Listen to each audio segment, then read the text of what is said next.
ngày đi miền cái tiêu mền tên để ban màu cái hai thàอาชีพកម្មបែបគ្រួសារហើយក៏ជាមួយនឹងនំខ្មែរធ្វើឲ្យខ្ញុំមានអារម្មណ៍ថាខ្ញុំសប្បាយចិត្តហើយខ្ញុំក៏ចង់មកដូចថាធ្វើថតនៅនំដែលខ្មែរដែលល្អដែលគេដែលថាឲ្យតម្លៃពេលខ្លះអារឿងទាំងអស់ហ្នឹងយើងអត់ដឹងទេថាអ្នកខ្លះគេអត់ឲ្យតម្លៃគេអត់ដឹងតែសម្រាប់នំខ្មែរគឺយើងអាចយកចូលទៅគ្រប់កម្មវិធីទាំងអស់សម្រាប់ការដែលយើងញ៉ាំជាអាហារសម្រាប់មួយដែលឆ្ងាញ់តែនៅពេលដែលយើងមានកម្មវិធីដូចជា anniversary ឬក៏ birthday ឬកម្មវិធីផ្សេងៗគឺខាងបងមានរៀបចំជូនគេដែរបងចាមានទាំងអស់អញ្ចឹងឥឡូវមុននឹងយើងចូលទៅដល់កម្មវិធីឬក៏សាខាមានពង្រីកមិនអីមិនគឺខ្ញុំសុំសួរប្រវត្តិដើមតងដំបូងសិនថាតើនំអាហារក្នុងហាងបងនំហ្នឹងនំខ្មែរហ្នឹងបងដាក់ឈ្មោះថាហាងនំឈ្មោះអីដែរនំខ្មែរនីតានំខ្មែរនីតាណាបងចាហើយនីតានំខ្មែរទេនីតានំខ្មែរនីតាក៏បានដែរនិយាយទៅគឺវាដូចតែគ្នាតែម្ដងនីតានំចាហើយមូលហេតុអីដែលបងសម្រាប់ចិត្តថាបើកនំខ្មែរនឹងដែរបងថាខ្ញុំវាយើងចេះមកចេះហើយក៏ស្រឡាញ់ណាចាស្រឡាញ់ហើយក៏ជីវភាពយើងខ្លះៗទៅយើងចង់បើកបងហើយការពីទូចឡើងដើមរឿយរាមមកបងស្រឡាញ់ការដែលធ្វើនំខ្មែរហ្នឹងឬក៏បងទៅតែដូចថាពេញវ័យហើយតំណឹកឃើញថាអូមើលទៅដូចឃើញគេតំណងដែរចង់ធ្វើគឺអារម្មណ៍បងតាំងពីទូចមកឬក៏មិនដែរពីទូចឃើញអ៊ំវិចខ្សែសអីក៏ស្រឡាញ់ចាបងហើយស្រឡាញ់តែអត់ចេះទេបានតែមកញ៉ាំអញ្ចឹងមានន័យថាបងប្អូនអ្នកផ្ទះបងហ្នឹងគឺមានប្រវត្តិការធ្វើនំនឹងមកដែរមានអ៊ំស្រីនៅកំពង់ស្ពឺគាត់ចេះចាបងរយៈពេលនៃការបើកធ្វើនំហ្នឹងរយៈពេលប្រហែលឆ្នាំដែរបងខ្ញុំចូល2ឆ្នាំអូ2ឆ្នាំឈប់កូវីដអញ្ចឹងមានន័យថាអាពេលកូវីដហ្នឹងគឺអត់បានធ្វើទេតែដល់ពេលទៅរៀនអូបងទៅរៀនថាដល់ពេលកូវីដហើយក៏បងចាប់ផ្ដើមធ្វើនំខ្មែរហ្នឹងទៅដំបូងបំផុតហ្នឹងគឺផ្ដើមចេញពីនំណាមុនហើយចំនួនប្រហែលនំដែរដំបូងនៃការយើងលក់ពីដំបូងតែបើកមកជា7 8មុខហ្មង7 8មុខហ្នឹងហ្មងហើយពេលដែលយើងបើកលក់យើងភ្លាមហ្នឹងចង់សួរថាតើរសជាតិទាំងអស់ហ្នឹងគឺគេទទួលយកបានទាំងអស់ហ្មងឬក៏មាននំណាឆ្ងាញ់នំណាមិនឆ្ងាញ់ដែលយើងលក់អត់ដាច់ទេចង់និយាយចឹងមានទេគេទទួលយកបានទាំងអស់តែម្ដង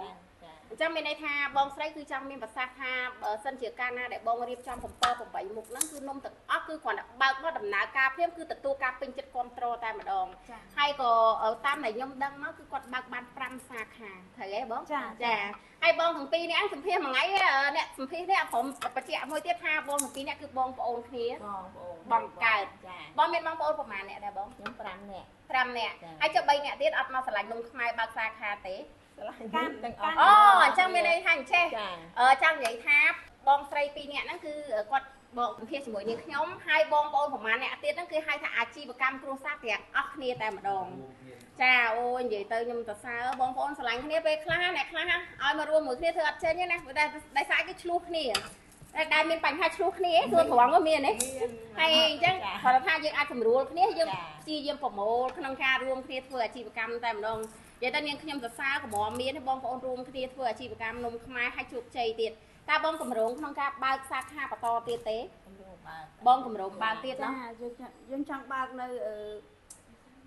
ផ្លូវមួយទៀតនៅអាមួយជួចុះវិសាដើមគោមកវិញចាគេត្រឡប់មិនត្រឡប់បាយទេកម្រងហើយចាទឹកល្អមិនជួយទឹកល្អទឹកល្អអញ្ចឹងឥឡូវសុំបងជួយរៀបរាប់សាខាទាំង5ហ្នឹងមាននៅណាខ្លះបងសាខារបស់ខ្ញុំបើកនៅចកាដូងខ្ញុំលក់ពីព្រឹកម៉ោង6រហូតដល់ម៉ោង9យប់ហើយទី2នៅសាខាស្ទឹងមានជ័យក្រោយ company Pizza company ចាហើយទី3នោះនៅក្រោយពេលលោកសង្ឃចាហើយទី4របស់ខ្ញុំនៅផ្សារសូនីចាផ្សារសូនីមួយទៀតនៅចុងក្រោយគេនៅសវណ្ណានៅក្រោយផ្សារសវណ្ណាចានំខ្មែរផោះបងទាំងពីរនាក់នៅពេលដែលនាងខ្ញុំញ៉ាំគឺឆ្ងាញ់ហើយមួយទៀតរសជាតិខ្ញុំសូមបញ្ជាក់ថា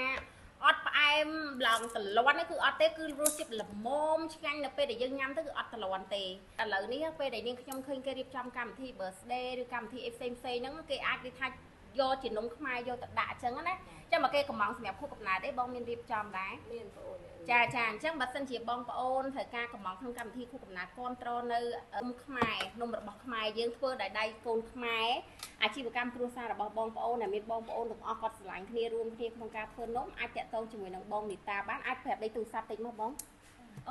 លេខ Telegram លេខ089 39 69 72 លេខហ្នឹងខ្ញុំមានប្រើច្រើន ចាចា និយាយទៅកម្មវិធីច្រើនតែយើងនៅនេះភាគច្រើនប្រើ Telegram ចឹងហើយនាងខ្ញុំសូមអរគុណបងស្រីដែលបានផ្ដល់ពេលវេលាសម្រាប់នាងខ្ញុំនៅក្នុង page Mara Take Away ក្នុងការមកសម្ភាសក្នុងការថតនៅរូបភាពដែលបងបានធ្វើនំចក្រច័ន្ទហើយជាមួយនំសាសយហើយថ្ងៃនេះដែរដោយសារនាងខ្ញុំមានធុរៈច្រើនដល់ពេលចឹងពេលដែលមកដល់នំលក់អស់ហើយប្រម៉ែប្រម៉ូកញ្ចិតដល់ពេលចឹងទៅអត់បានដូចថាថតរលូនតាមពិតនំគាត់មានប្រហែល17មុខហ៎15មុខត្រូវច្រើនដល់ពេលឲ្យគាត់ឆាតបងដល់ណាយថាដល់លើឯដល់ពេលចឹងទៅនំពេលដែលមកដល់វាអត់បានថតឲ្យបានច្រើនជូនបងប្អូនទាំងអស់គ្នា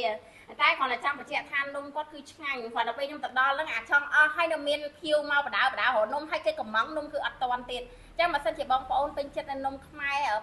នំលីតានំខ្មែរអាចតាក់ទងមកលេខទូរស័ព្ទបងស្រី5មិញបានចឹងអរគុណចំពោះការតាមដានទស្សនានៅក្នុង page Mara Take Away បើសិនជាពេញចិត្តរាល់ការនិយាយរបស់នាងខ្ញុំជួយ follow subscribe ផងដែរអរគុណជម្រាបលាបាយបាយ